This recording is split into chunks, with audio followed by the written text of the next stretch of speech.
Bismillahirrahmanirrahim. Assalamualaikum warahmatullahi wabarakatuh. Jumpa lagi dengan saya di Abil Maywa Channel. Jadi channel ini merupakan channel pendidikan tempat kita berbagi tentang aplikasi pendidikan Microsoft Office serta tips dan triks komputer. Jadi di video kali ini teman-teman ya, kembali lagi admin akan berbagi sebuah video informasi yang cukup penting untuk teman-teman guru honorer di seluruh Indonesia terkait ke tiga posisi perengkingan tunggal yang membuka peluang lolos ASN P3K guru terbuka lebar. Nah, jadi di sini admin ingin memberikan informasi bahwa ada sebenarnya beberapa posisi untuk perengkingan tunggal guru honorer di seleksi tahap pertama penerimaan guru P3K yang secara otomatis ini bisa membuka peluang lolos ASN P3K untuk teman-teman guru honorer sekalian. Nah, tanpa basa-basi lagi, kita langsung ke videonya saja. Seperti itu ya. Jadi tiga posisi perengkingan tunggal yang membuka peluang lolos SNP3K guru. Yang pertama itu teman-teman adalah contohnya seperti ini. Jadi kita ambil permisalan saya teman-teman ya. Contohnya misalkan seperti ini, SD Melati itu menyediakan formasi satu guru kelas SD teman-teman ya, dan guru induk hanya satu, maka akan terjadi perengkingan tunggal. Seperti itu ya, saya ulangi, di SD Melati, anggaplah di SD Melati itu menyediakan formasi satu guru kelas SD dan guru induk hanya satu, maka terjadi perengkingan tunggal. Karena kenapa terjadi perengkingan tunggal? Karena di SD Melati itu menyediakan satu formasi, kemudian kebetulan pada saat itu memang hanya satu guru honorernya juga, dan kebetulan guru honorernya ini linier dengan formasi yang ada di SD Melati, dan hanya satu formasi dan satu guru honorer, sehingga secara otomatis tidak ada guru honorer lain yang bisa melamar di SD Melati karena formasinya ini sudah dikunci secara otomatis oleh guru honorer induk yang jumlahnya juga hanya satu, sehingga terjadi peringkingan tunggal. Nah, karena sudah terjadi peringkingan tunggal di SD Melati, maka secara otomatis peluang lolos P3K untuk guru honorer yang ada di SD Melati itu sangat terbuka lebar. Hanya cukup mencapai passing grade dan hanya bersaing dengan diri sendiri. Jika bisa mencapai passing grade, maka berbesar peluang akan langsung auto ASN P3K di tahun 2021 dan langsung dipastikan di tahap pertama. Seperti itu teman-teman ya.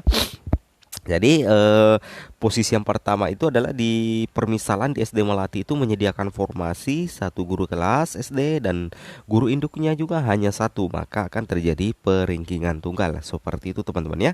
Oke, kita lanjut ke soal yang kedua.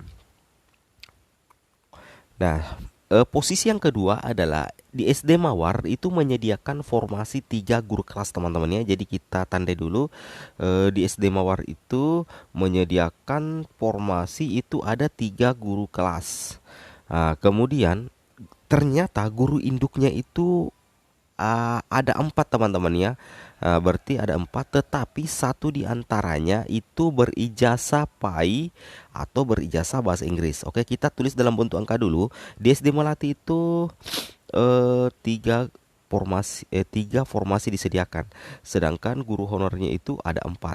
Nah, jadi secara otomatis akan ada penguncian formasi di SD Mawar, tetapi satu di antaranya itu harus keluar untuk mencari sekolah lain teman-teman, karena tidak linier dengan tiga formasi yang disediakan di SD Mawar. Kenapa?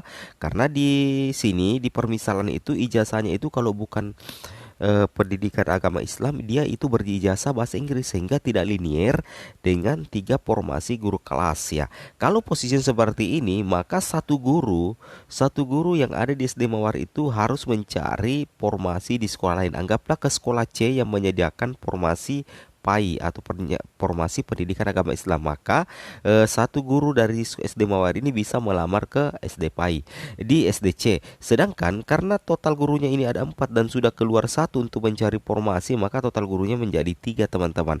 Karena posisinya tiga formasi tiga guru induk, besar kemungkinan ketiga guru honorer ini akan mengunci masing-masing satu formasi. Saya ulangi, besar kemungkinan tiga guru honorer yang ada di SD Mawar ini, karena satu gurunya sudah keluar mencari sekolah lain, itu akan mengunci masing-masing satu formasi. Dan karena ada tiga guru honorer kemudian tiga formasi, maka secara otomatis tidak akan terjadi persaingan antar guru honorer induk, karena jatah formasi itu sudah cukup teman-teman ya, sudah pas dengan jumlah guru honorer induk yang linier, yaitu sama-sama 3. Berarti masing-masing satu guru honorer itu kemungkinan besar akan mengunci satu formasi satu guru, seperti itu. Kalau sudah seperti itu berarti itu cukup bersaing dengan dirinya sendiri, alias terjadi perangkingan tunggal, seperti itu teman-teman ya. Oke, mungkin sudah jelas. Kita coba lanjut ke yang ketiga.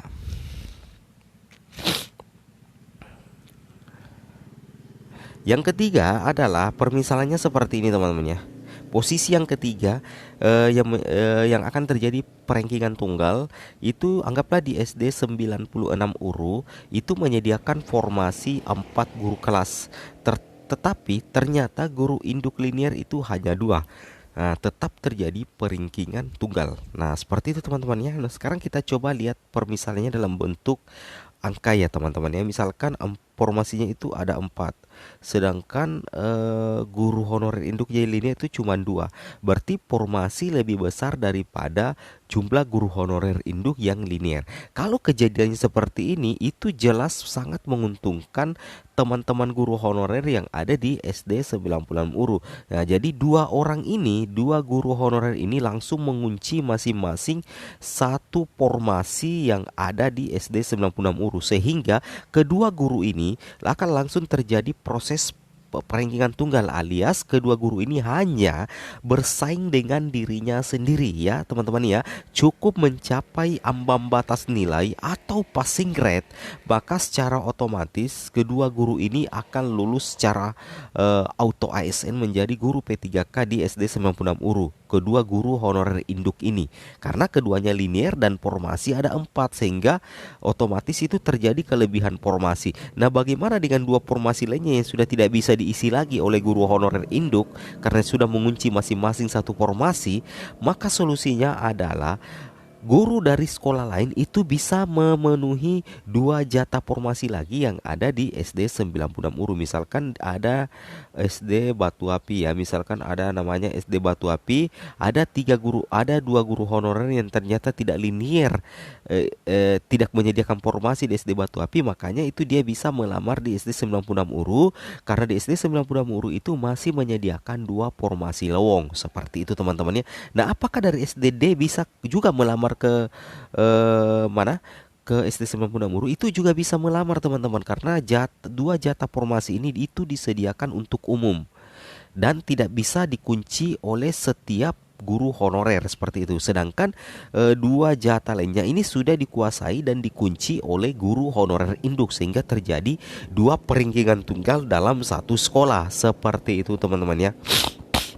Nah, kemudian kasus ini akan menyebabkan terjadinya 2 kelompok teman-teman ya. Ada kelompok A dan ada kelompok B. Kelompok A itu terdiri dari guru honorer induk yang melamar formasi di sekolah induk, yaitu di SD 96 URU, dan masing-masing terjadi peringkingan tunggal karena masing-masing mengunci satu formasi, sehingga tidak menjadikan sebuah persaingan dalam internal sekolah. Sedangkan kelompok B itu terdiri dari guru honorer dari sekolah lain yang melamar formasi ke SD 96 URU, karena di SD 96 URU itu masih menyediakan 2 formasi sisa, 2 formasi yang sudah tidak bisa lagi dilamar oleh guru induk, sehingga bisa dilamar oleh guru dari sekolah lain.